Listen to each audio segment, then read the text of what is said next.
Unless you're actually in a cinema, you're probably looking at a digital version of a film.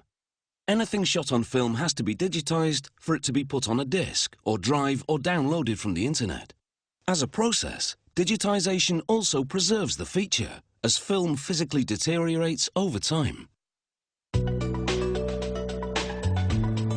A film has to be in a digital format to be viewed from a DVD, or as a downloaded file on a computer, or a smartphone, or a tablet.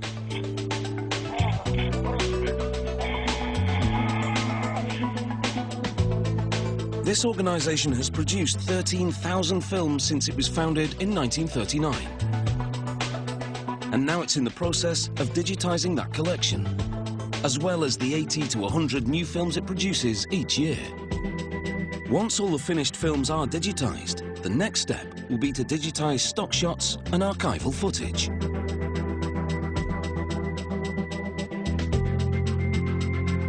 The Film Board's archives contain many films which have deteriorated due to age and poor storage conditions, such as exposure to cold or to heat and excess humidity, which causes fungus growth.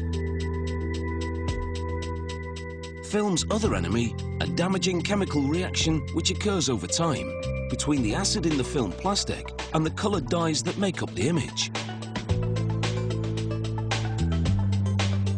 The first step is to repair any breaks in the film, so technicians can view and evaluate its condition. They do this using a simple device, called a splicer. They lay each broken end into the splicer's track and cut off the severed frame.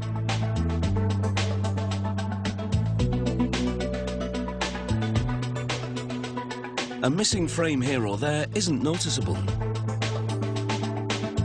Once the broken frame is removed, they lay both ends in the track, centering the meeting point.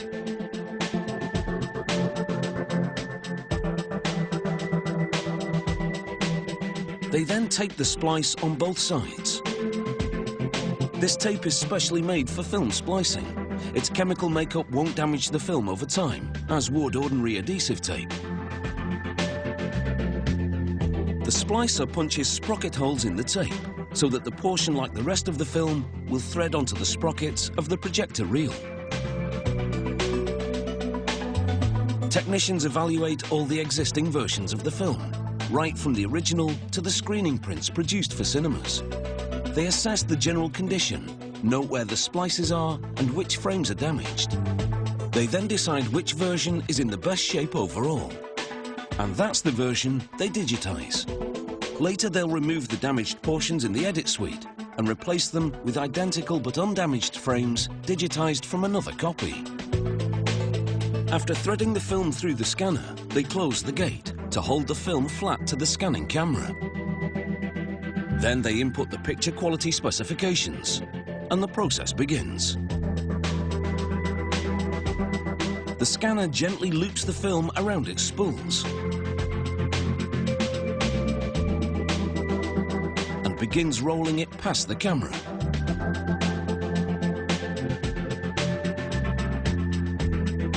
For the picture quality they've selected for this digitization, the camera shoots 3 pictures of every frame.